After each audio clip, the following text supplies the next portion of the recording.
La semaine dernière, on vous avait annoncé des investissements majeurs dans le parc de la Seigneurie. Et Zoé, t'es allée plus loin dans ce dossier. T'as rencontré, t'as fait une entrevue avec Gilles Bouliane, le responsable à la MRC, pour parler plus en détail de ces investissements dans le parc de la Seigneurie.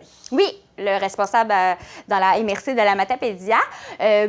Dans le fond, juste un peu plus, c'est quoi les investissements, puis comment ça va être, de où ça vient, puis qu'est-ce que ça va ajouter aussi au parc de la Seigneurie. Puis c'est important d'ajouter, parce qu'on ne l'a pas dit durant l'entrevue, que c'est gratuit. Donc, puis aussi, M. Bouliane demande le respect de tout le monde, du sens qu'il n'y a pas de surveillance là-bas, il n'y a pas d'accueil avec une petite... Il n'y a personne qui patrouille les sentiers. Donc, on fait confiance à nos co-citoyens. C'est le temps là, d'aller se promener dans le parc de la Seigneurie. Hein. Vous allez vers la Pointe-Fine, vous prenez le chemin pour aller à la Pointe-Fine et tout est très bien indiqué, les sentiers, les 3 sœurs, etc.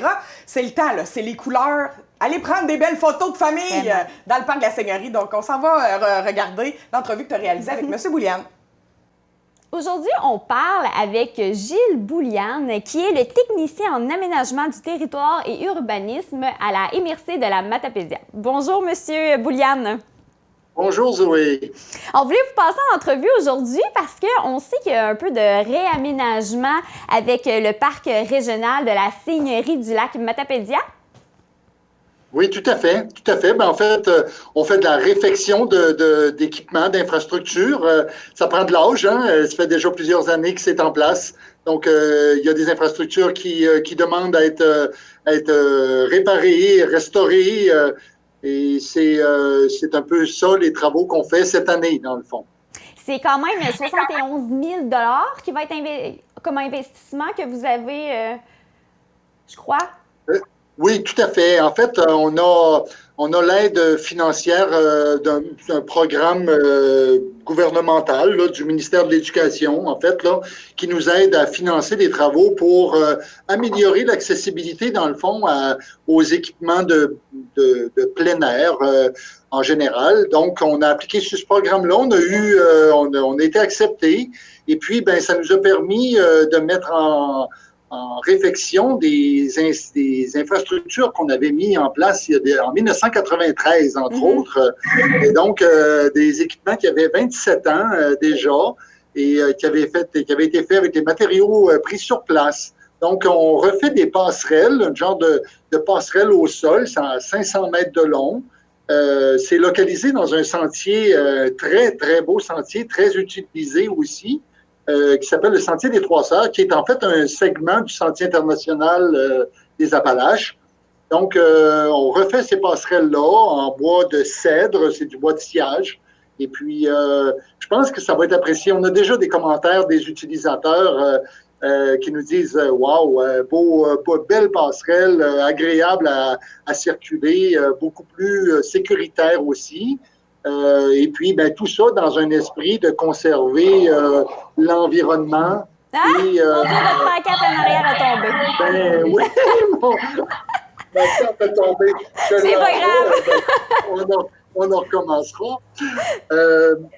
Donc, c'est ça, ce sont des travaux qui vont améliorer beaucoup l'accessibilité au territoire, entre autres à 2 sentiers en particulier. Sentier des 3 Sœurs, que je disais tout à l'heure, segment de sentier international, mais également un sentier Les Crêtes, qui est localisé dans le même secteur. On est au cœur du territoire du parc. Et là, au sentier des Crêtes, c'est un belvédère qu'on a fait au sommet des Crêtes. C'est un très beau point de vue, l'un des plus beaux points de vue qu'on a sur le lac Matapédia, dans le parc. Et ça également, très apprécié. Bon, c'est sûr que les gens commencent à connaître davantage ces équipements-là. Donc, ça fait 25 ans que ça existe, le parc de la Seigneurie? En fait, oui, 93, on avait commencé, ou même on a commencé un petit peu avant.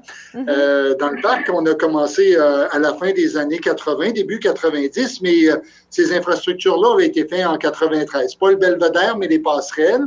Et puis, le parc a été officiellement, je dirais, la demande de création de parc en 1995.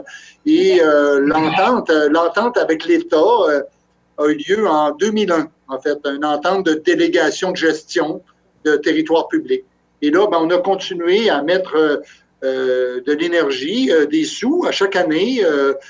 Bon an, mal an, il y a beaucoup de sous qui sont investis sur ce territoire-là, que ce soit ne serait-ce que juste l'entretien, ramasser nos poubelles, peinturer des infrastructures, niveler le chemin, recharger le chemin en gravier, donc améliorer l'accessibilité.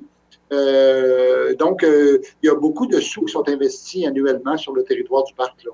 On le sent. Et là, c'est peut-être un peu contextuel, mais cet été, ça a été particulièrement visité, beaucoup visité par majoritairement des gens de l'extérieur. En tout cas, on dit que nul n'est prophète dans son pays, là, mais dans le fond, ce parc-là, c'est un très beau parc. Hein. C'est extensif, c'est un parc naturel. Il n'y a pas de location d'équipement particulier, mais tout ça, c'est disponible à nos gens, à nos proches, dans le fond, puis c'est accessible pour tous. La question oui. qui tue, parce que moi, j'ai un chien, puis je suis tout le temps en train de faire les recherches sur Internet, quelle montagne que je peux monter, que je peux apporter mon chien.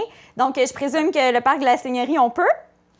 Ben oui, tu peux l'emmener, il va aimer ça, je suis convaincu. Bon, excellent. Toujours en laisse, évidemment, hein, oui. Parce qu'on est, on est sur un territoire qui est côtoyé par beaucoup de gens.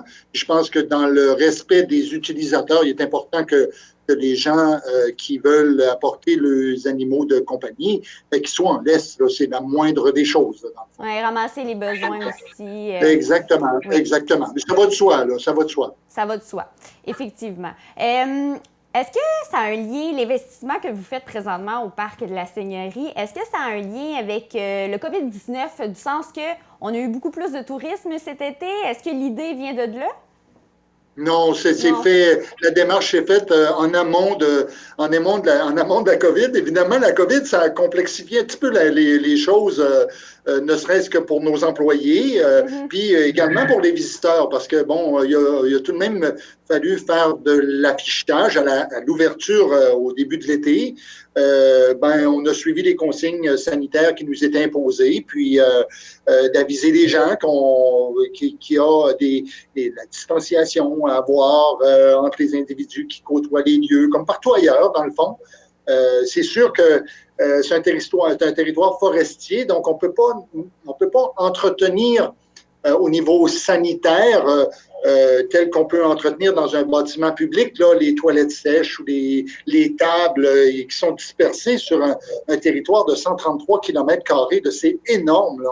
Donc, on ne peut pas passer à tous les jours pour le nettoyage, mais on nettoie le mieux qu'on peut et on avise via de l'affichage les gens de respecter les consignes puis de prendre en considération que, on ne peut pas passer à tous les heures et à tous les jours, c'est évident. Là. C'est évident. Mais je pense que ça va bien, là. Ça se passe relativement bien. Parfait. Bon, merci beaucoup, Gilles Bouliane, technicien en aménagement du territoire et urbanisme de la MRC de la Matapédia, et merci de continuer à faire briller notre région. On va tenter. On tente d'améliorer toujours les infrastructures. J'invite, par l'occasion, les gens à aller visiter ce territoire-là. C'est tout près de chez nous. C'est très beau. C'est relaxant. C'est un endroit paisible. Donc, puis il y a une quarantaine de kilomètres de sentiers pédestres à parcourir. Il y en a pour tous les genres. Et puis, on peut aller, ne serait-ce que juste aller se détendre sur le bord du lac Matapédia. Il y a des belles petites baies accessibles via nos sentiers, nos postes d'accueil. Donc, une invitation à tous. Vous êtes les bienvenus.